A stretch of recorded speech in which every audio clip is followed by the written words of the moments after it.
bahwa pergerakan saham ini menunjukkan bahwa kami dipercaya dan kami berupaya terus untuk membuktikan transformasi ini sebaik mungkin.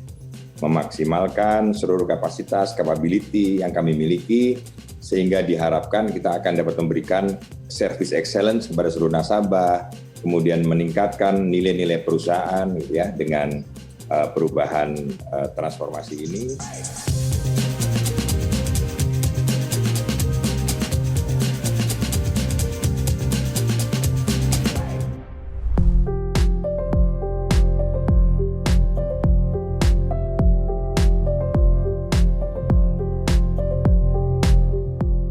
Setelah kami kemarin mendapatkan izin dalam aksi korporasi yang kita lakukan tanggal 22 Desember, yaitu kami melakukan RUPS, dan ini adalah beberapa bagian dari transformasi, termasuk penetapan nama Bank Bukopin lengkap menjadi Bank KB Bukopin, atau dengan nickname-nya adalah KB Bukopin. Alhamdulillah ini berjalan lancar, rebranding juga baik dan diterima oleh seluruh masyarakat, nasabah juga dengan baik. Dan saat ini concern kita memang menjalankan proses rebranding ini dengan melakukan penggantian nama, termasuk nanti adalah logo. Ya, pasti kalau logo ini standarnya sudah ditentukan, menggunakan star, KB, Bukopin, dan ini kita harapkan akan memperkuat brand image juga nanti ke depannya, dan melengkapi dari sebuah rebranding ini nggak cukup logo saja, tetapi apakah cabang, karakter cabangnya, karakter color-nya, kemudian kolateralnya juga kita siapkan. Dan ini akan kita lakukan secara bertahap. Kita harapkan nanti di awal kuartal kedua 2021 sudah mulai, dan seterusnya dan selesai tidak lebih dari kuartal ketiga tahun 2021.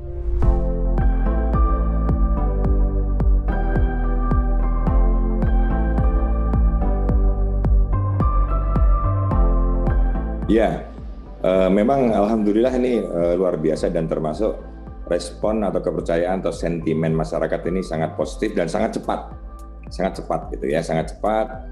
Bahkan reaksi ini cukup memberikan masukan positif, tren positif kepada kami, bahwa pergerakan saham ini menunjukkan bahwa kami dipercaya dan kami berupaya terus untuk membuktikan transformasi ini sebaik mungkin.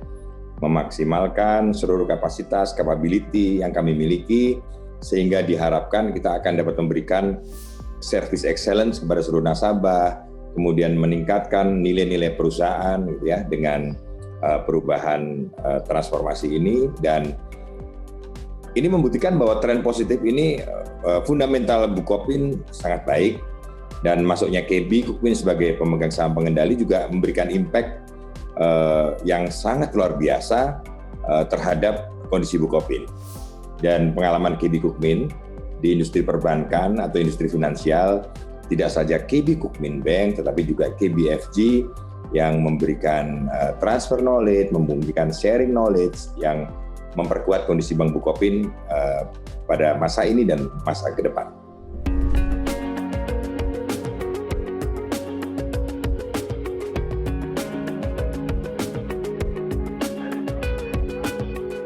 Saya kemarin kebetulan di dalam waktu lama ya, minggu lalu saya meeting, dan hari ini juga akan meeting dengan CEO KB Bukopin Bank maupun CEO KBFG gitu ya.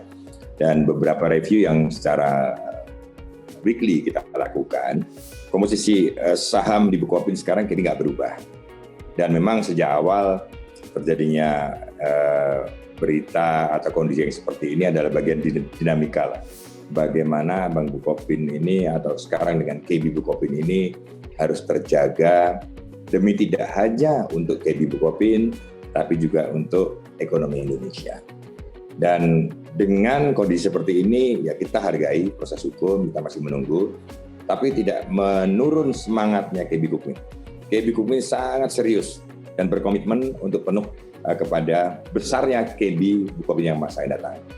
Jadi ini terbukti bahwa tidak saja modal, tetapi juga membantu likuiditas. Pada saat kemarin kita krisis ini membuktikan bahwa kondisi yang kemarin sangat kurang bagus, sekarang betul-betul telah menjadikan KB Bukopin menjadi nyaman, gitu ya, dan tingkat trust, akuisisi baru sudah terjadi, transaksi sudah berjalan normal.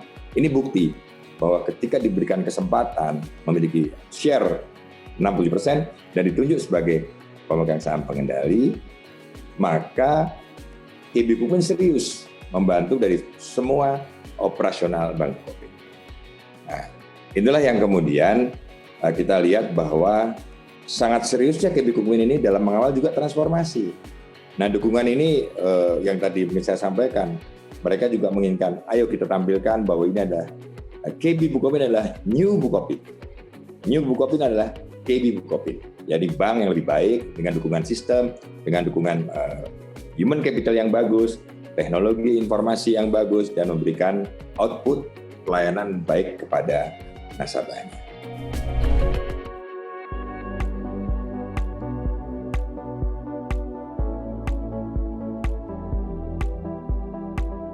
New generasi kita dengan melihat era digitalisasi tentunya merupakan keharusan dari industri perbankan.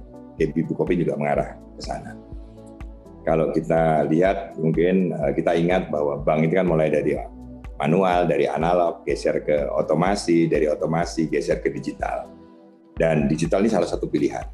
Dan kemudian ketika digital masih masuk dalam desentralisasi, masuk kemudian menjadi kolaborasi atau kolaborasi yang dilakukan oleh semua era digital ini.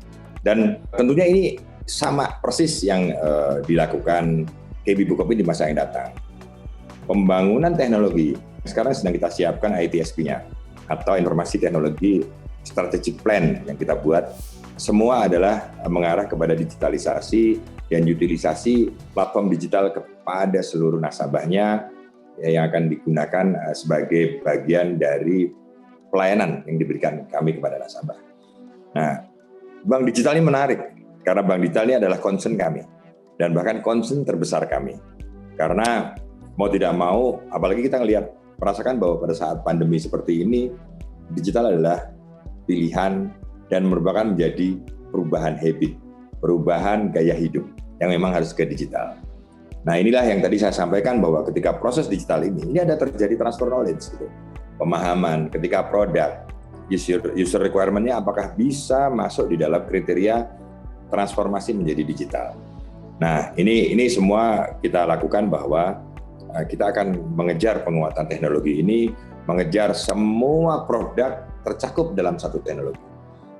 Dulu saya pernah membuat satu impian produk yang namanya Personal Finance Management yang akan dikembangkan di Woke gitu ya.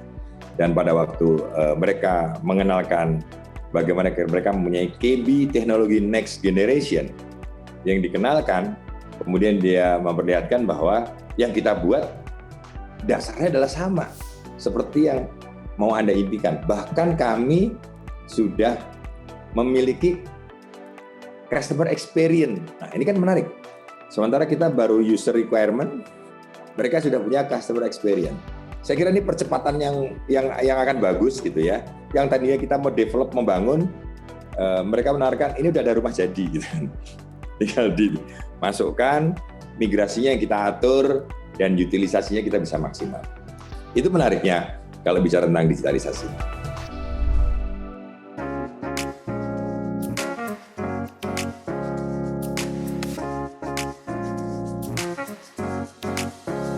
Ya, jadi sebenarnya kita masih harus paham bahwa kalau kita mengerti ya tentang bagaimana komposisi milenial atau demografi dari milenial di Indonesia. Total demografi milenial di Indonesia kalau nggak salah sekitar 69 juta dan memiliki komposisi atau persentasenya sekitar 25%. Ini sangat penting. Saya mencoba juga mereview terhadap apa yang menjadi profil yang disukai gitu ya. Bahkan kita harus mulai bahwa ketika kita punya sosial media, baik korporasi atau mungkin saya pribadi, ternyata trennya juga masuk ke milenial yang melihat. Dan ini adalah pangsa pasar yang bagus dan opportunity yang bagus yang harus kita garap dengan serius. Makanya kalau disampaikan bahwa pasar yang bagus tentu mengarahnya adalah digitalisasi. Nah, ini transformasi kita akan siapkan ke sana.